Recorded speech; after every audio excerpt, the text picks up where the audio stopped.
Hi there, it's story time. Remember, we're reading Junie B. Jones is a Graduation Girl. And yesterday we finished chapter 2. It did not finish in a good place, did it? Remember, she wasn't listening to her teacher, so her teacher pointed her to the principal's office?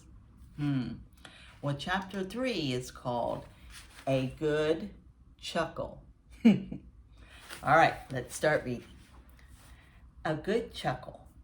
The office is where Principal lives. I know my way there by heart. There's a typing lady there too. She looked over the counter at me. Well, will you look who it is, she said. I looked down at myself. Well, it looks like me, I said back. The typing lady pointed at the blue chair. The blue chair is where kids sit when they're in trouble. Only I'm not even bad, but I still have to sit there sometimes. I put my feet on the edge of the chair and I hid my face in my knees. If you don't hide your face, people can recognize you. Finally, I peeked one eye open, and guess what? The principal was looking right back at me. Is that Junie B. Jones I see out there? He asked. I did a gasp. 'Cause Principal can even recognize me from one eyeball. I went into his office and I sat in his big wood chair. I'm a little bit surprised to see you here, Junie B., he said. You haven't been sent here for quite some time. I nodded. I know what I said. That's because my behavior has shown considerable improvement. My teacher printed those words on my report card. Principal smiled. Yes, well, I'm delighted with your improvements, Junie B., but if everything has gotten better, why are you here? It wasn't my fault, that's why, I said. What wasn't your fault? Asked Principal. Then finally, I told Principal about how my teacher made us write a graduation poem and how she said the last word had to rhyme with blue. And so Polly Allen Puffer rhymed it with P.U. But Mrs. got very mad at him because she said she did not appreciate his behavior. Only too bad for me because my brain thought of an even sillier poem and my mouth couldn't hold it inside. Principal closed his eyes and did a deep breath. All right, he said, let's hear it. Let's hear your poem. Then I made my voice real soft. Roses are red, violets are blue, graduation is here, and your feet smell like stink, I said.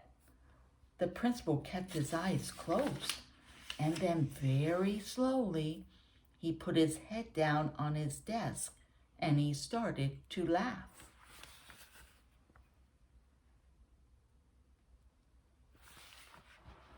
And then his laughing got louder and louder.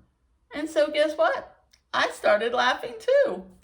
That poem was great, wasn't it, Principal? We're having ourselves a good chuckle over this, aren't we? That made Principal stop laughing very fast. He sat right up and said, No, Junie B., we are not having a good chuckle. I'm sorry. Your poem surprised me, and I should not have laughed like that.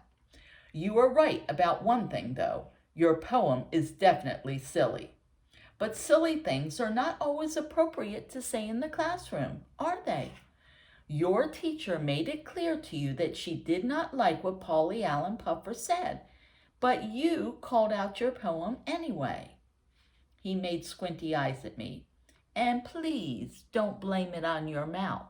You know you can hold it inside your mouth. I shrugged my shoulders.